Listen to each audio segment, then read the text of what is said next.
International women's rights groups say Japan needs to regulate game makers better, stopping creation of certain content.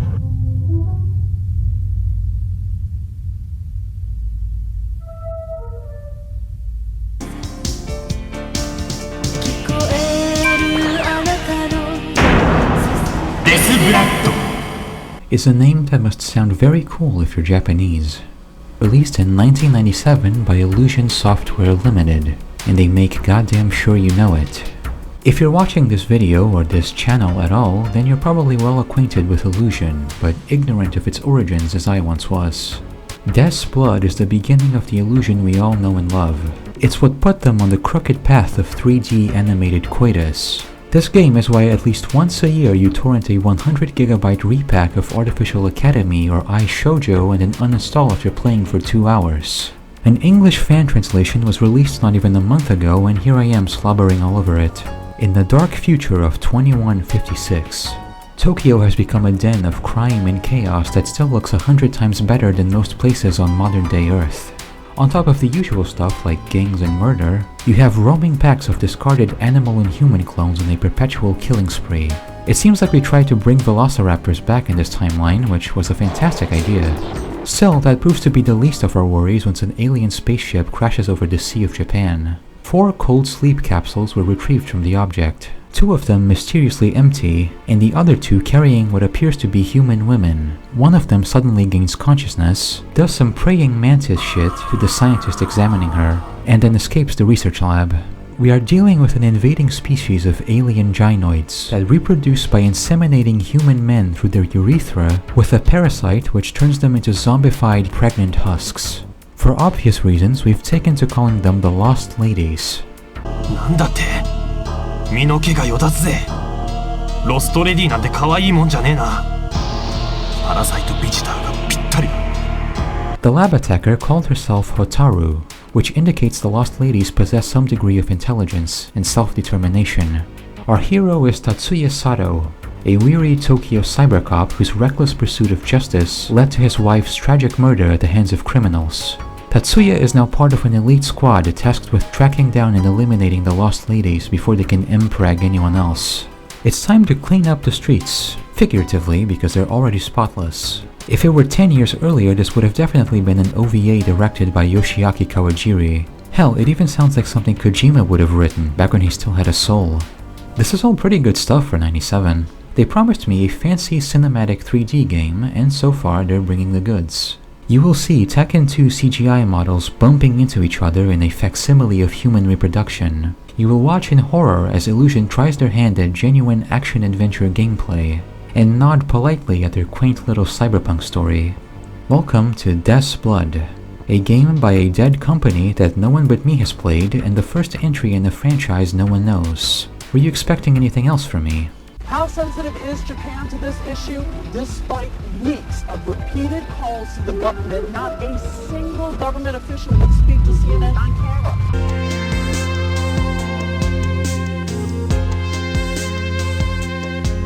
As far as player interaction goes, you've already seen everything Death's Blood has to offer.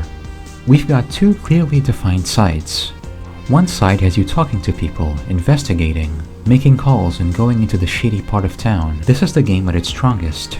The other side features pseudo-rail shooter gameplay straight out of Death Crimson, and much like that game, it's also incredibly funny and almost unplayably bad. I really don't want to talk about that side right now.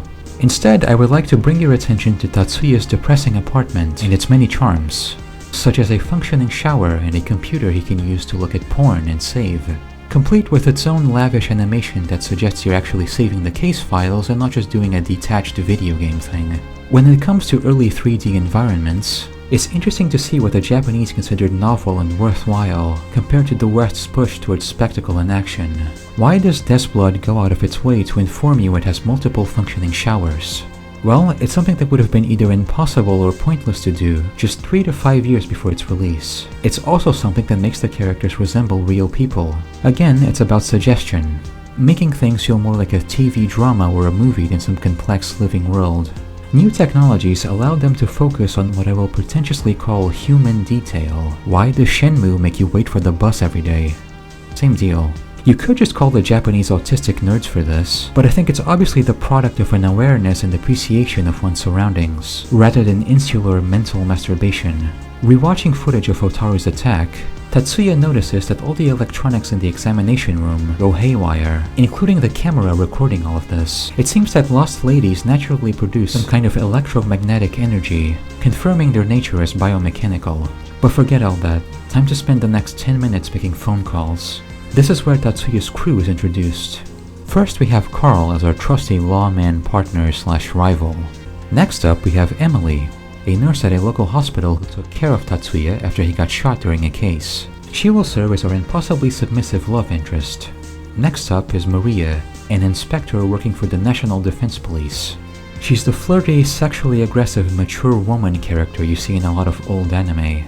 Not quite a femme fatale, but getting there. You can probably imagine what she sounds like with perfect accuracy. And finally we have George as the paternal police chief. He appears to be physically deformed. We relay our findings to him and go down to headquarters right away.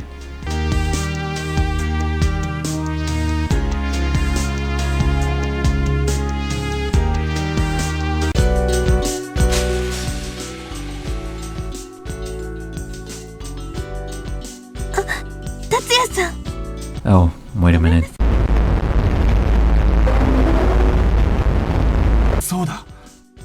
There you go. You know, I played Kara no Shoujo 2 years ago and this game is reminding me of that in a pretty weird way. Both are murder mysteries with voiced, named protagonists who are grieving widowers clinging to the past, despite still being eroge at their core and allowing you to bone every woman you come across. Surprisingly, Death's Blood actually has the better depiction of this, with Tatsuya being hesitant to initiate a relationship with Emily, and using his work as an excuse to not get too involved. He's very much obsessed with his dead wife Mayumi, and asks her what to do from beyond the grave. Perhaps he feels he doesn't have the right to move on from the death he's indirectly responsible for. Meanwhile, Kara no Shoujo's protagonist and his past play a much larger role in the story, as he's still actively trying to solve his wife's murder. But you can also go ahead and make him bang a high schooler right after visiting her grave.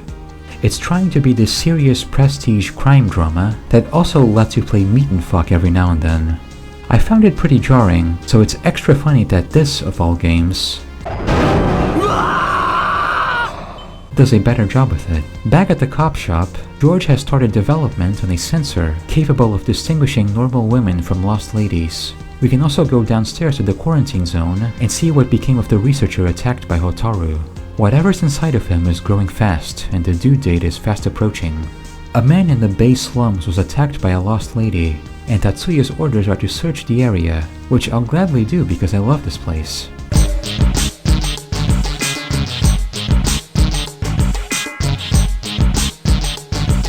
The slums are shrouded in PS1 darkness, feeling like a SMT dungeon and looking like a Windows screensaver. Everyone here looks like someone Kenshiro would murder, including this guy who is obviously just George's model but given the worst haircut of all time, and wearing robes apparently made of human flesh. We can now travel between Tatsuya's apartment and several locations across evil Tokyo, including this needlessly terrifying empty park.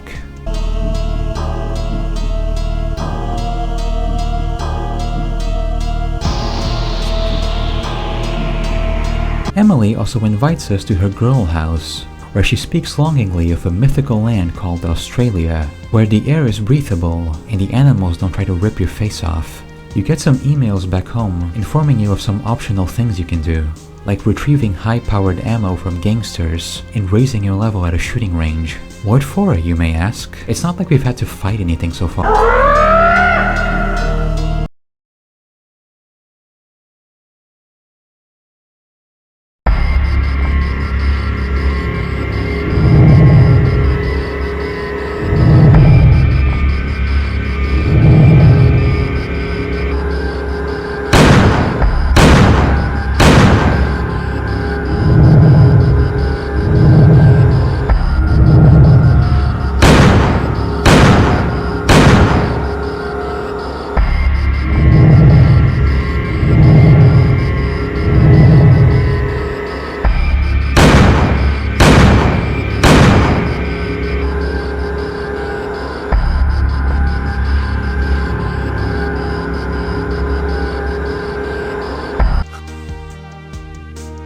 まい。 Welcome to gameplay. It's dark and cold down here. When the game is done trying to give you a heart attack, it takes you to this static screen where you shoot at sprites running towards you. A good amount of enemies ignore you and seemingly despawn for no reason. Their perspective aligns with the backgrounds maybe 10% of the time. The transition between regular gameplay and combat is grotesque and makes it seem like the game is in genuine agony. I know it doesn't show in the recording, but every time it switched, the game folder would flash at me, like I'm about to download free Minecraft Real No Virus 2013. Hey, this is the first time I'm in a battle, so why is my health nearly empty? That would be because there are 3 optional health upgrades scattered throughout the game. I say upgrades, but all they do is remove the arbitrary restrictions on your life bar. It's kind enough to tell you where the first one is. You get it by completing all shooting range challenges with a 100% hit rate. The other 2 are in dark mazes that spawn somewhere around the late game, located in the base slums of the police HQ. You wander aimlessly at ×10 speed until you stumble upon them. This is the kind of thing that only makes sense to people who grew up playing PC games in the 80s. After we're done having a seizure in the hallway, we walk into George's office for an update. Carl is here and has, off-screen, killed a lost lady by himself like it's no big deal. Hotaru mentioned someone named Sarah during the intro, so maybe that's who Carl took down. I don't know, I'm running out of neurons real fast here. Well, our suspect is still alive, and has fled into the obligatory Japanese cyberpunk underground city. George says he already has a team en route, which is funny considering there's no one but me down here. Maybe they're ninjas. Anyway, let us witness the miracle of life. You see, when a lost lady and a man love each other very much, they make a horrific moribund alien baby that dies in 5 minutes since it's born lacking the essential components it needs to survive. They're biomechanical creatures much like their mothers, except the cyber parts aren't hereditary. So it seems Hotaru's evil plan to make M-Prag cyborgs just plain doesn't work and is completely pointless. Good job. Welcome to the Subterranean Pleasure District. This is where 90% of attempted playthroughs will end. For one, the story triggers in this place are very unclear, which will have you walking around a lot. That would be fine if it weren't for the random battles, which happen almost every single time you turn around or move down here. The enemies in this area are ridiculously strong, capable of melting your life bar in seconds even if you do get the upgrades. It's really cool to have all this happen while you're trying to figure out what the game even wants from you in the first place. I checked the readme to see if I'd missed any tips, but found this gem instead, so you can see I'm not exaggerating here. I might be the very first person to finish this game outside of Japan, so I'd like to leave a few hints here for posterity. If you're planning to journey through the post-apocalyptic landscapes of then you'll need to stock your weapons inventory with some seriously badass firepower. Number 1. We're going to make this as painless as possible. Get the 3 life upgrades. The first one, as I said, is acquired at the shooting range. Level 3 may seem like bullshit at first, but it gets way easier once you realize the targets move in a pattern. You could probably learn it in a few tries. The second is at the Tokyo Police HQ, the same floor as George and Maria's offices. There's a door at the end that normally just turns you around, but once a certain late game trigger is hit, will take you to the labyrinth. Same with the base slums. Flesh Robe will even give you a hint when you talk to him. Number 2. Find the stolen ammunition, as the email says. The piercing rounds will be near a lamppost in the park, and explosive rounds will be unlocked near the endgame. Go to the base slums and accept Flesh Robe's challenge. You'll be taken to a truly nightmarish minigame that appears to have been compiled from a coma patient's brain activity. You have to drag your mouse over the targets, and try to lock on as many of them as you can before firing, which is harder than it looks when everything moves at 5 frames per second. Again, just play it a few times and memorize the patterns. Once you get a score above 10,000 points, you'll get the explosive rounds. I'm not sure, but I think the game might be straight up impossible to beat without them. It can kill enemies that would otherwise take an entire magazine in 1 or 2 hits. Number 3. The subway entrance in the underground city has a ramen stall to the right. Click on it and the Phantom Chef will appear to give you 3 healing items you can use from the status menu whenever you're out of combat.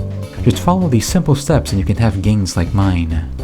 Do you remember the illusion grief cycle? I feel the need to update this image after playing Death's Blood. Step 1. A crow kills you in 3 seconds. Step 2. You finally find out where you're meant to go but die on the way there. Step 3. Step 4. You wonder if good video games are good in spite of being video games rather than because of it. The two places you need to be aware of in the underground are the subway platform and the energy production plant. Going to the subway first, we find Hotaru doing her thing in a side room, and then initiate a gunfight with a naked woman. And before I forget, you need to see the game over screen.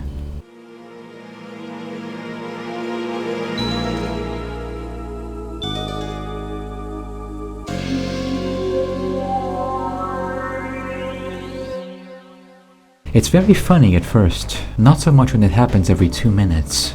I'm not sure how Lost Ladies increase if all their offspring die pretty much instantly. Whatever.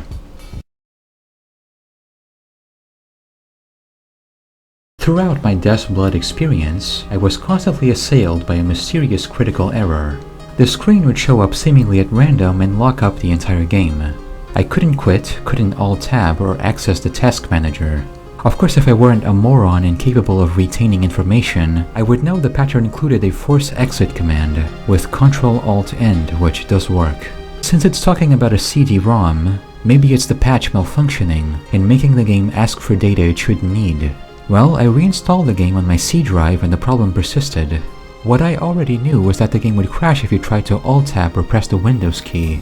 What I discovered after much inept detective work was that a deathsblood.exe process stays on your task manager after the crash. Loading the game and returning to your last location will give you the CD-ROM error, presumably because the game is really confused and trying to run two of itself at once. Deleting the ghost process before restarting will make the game behave as normal.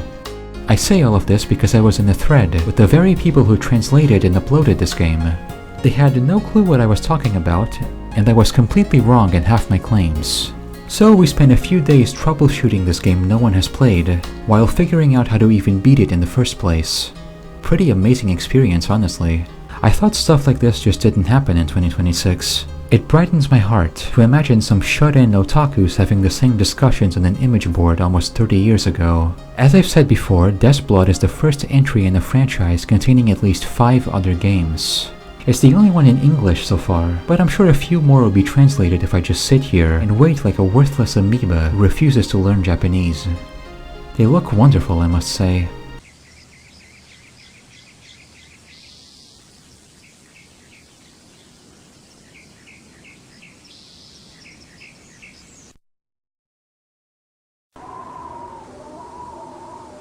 With Death's Blood 2, you can tell they stumbled upon something. This looks much more like the illusion we're used to, while being a coherent evolution of the first game. The frame is even more chaotic now, with buttons and wires and English text. Exploration is now done in third person, letting you admire your 3D custom girl however you want. I already loved the way Death's Blood looked, and this is just as good if not better. Behold Death's Blood 3, full real-time 3D gun-shooting action-adventure, now with multiple playable characters and dinosaurs. It's very cute how it reuses music from the first game. I'm assuming that's true of all the sequels.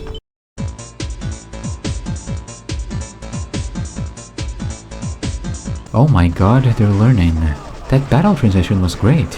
And you can even switch ammo types mid-fight now. It almost looks like a video game. I'm so proud. Death's Blood 4, Lost Alone adalah game aksi dan petualangan dewasa buatan TGL yang dirilis pada awal 2000-an. Game ini You know, I don't think this is it. There you go.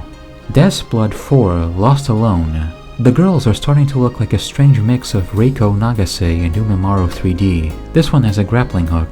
I would consider the visual style perfected at this point, but they're not done yet. Death's Blood 4. Corrupted textures glitch after pressing a Windows key. Oh wow, some things never change. Here's Death's Blood VR, commonly abbreviated to DBVR.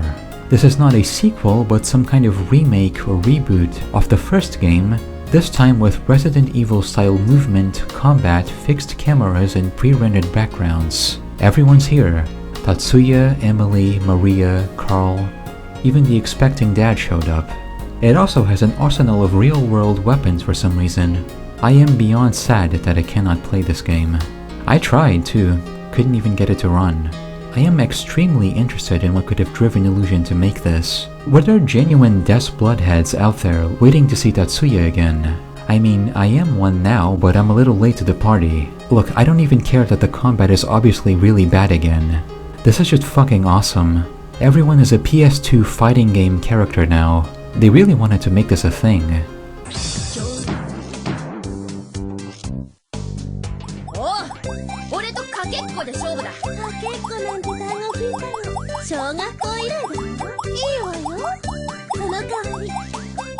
Anyway, here's Death's Blood Racing. It's a foot racing spin-off game where you pick girls from Death's Blood 2 and 3 to run against frogs and dogs. I don't know how you put H scenes in something like this, but I'm sure they managed.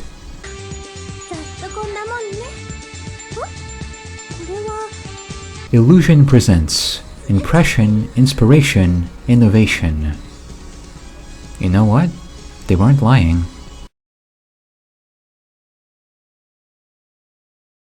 I've had something brewing in my mind for some time now. It's the idea of the pink game. Also known as the all the things I like are actually just one thing theory. Pink films were a type of erotic Japanese film very popular during the Showa era. They were short, low budget, and had little to no restrictions. Directors had a high degree of creative freedom, so long as a certain quota of nude and softcore scenes was met. Some of my favorite films of all time are pinku or pinku adjacent for this very reason. For example, this is Hisayasu Sato's Turtle Vision, released in 1991. From what I remember, it's a movie about a prostitute who cuts men's eyes out. And yet it has a scene that looks like this, as a psychiatrist describes how trauma can spread between people using videotape degradation as a metaphor. From 1969, Koji Wakamatsu's Go Go Second Time Virgin is a strong contender for my favorite movie of all time. It just does everything I could possibly want, better than I could possibly do it, in about 65 minutes. It's about the chance meeting between a teenage boy and girl at a rooftop.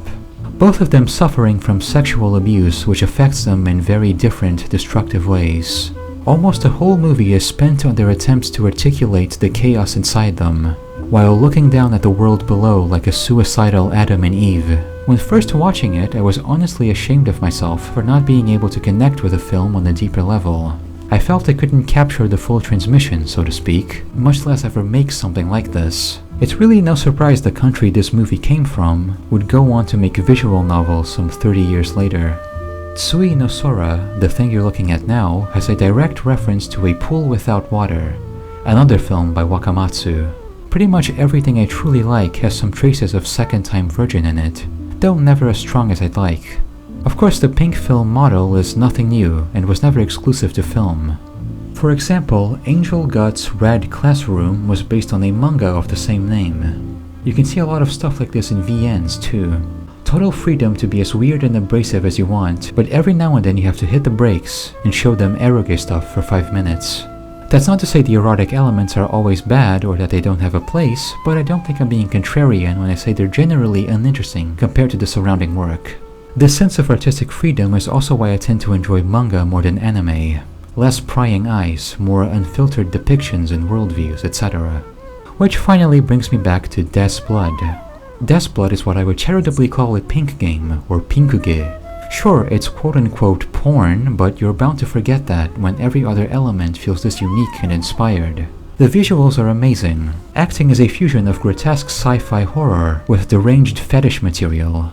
The whole game looks like something the hentai company from Demon Lover would have made. You play it for the same reason you watch something by Sato or Wakamatsu. Not for titillation, but for immersing yourself in the sleazy nightmare worlds they create. I should clarify I have no intentions of making pink game a thing. It's just a redundant term I created to amuse myself. Eroge already exists and serves basically the same function. My goal is to just nudge you to think outside the video game box and find the connective tissue between various different types of art. I believe that everything, even something as insanely obscure as Death's Blood, has a clear place in a creative timeline, and sense can be made of it when placing the work in a larger context. Hopefully this video is proof of that. Rest in peace, Illusion. You make your pervert ancestors proud. It was truly a romantic adventure.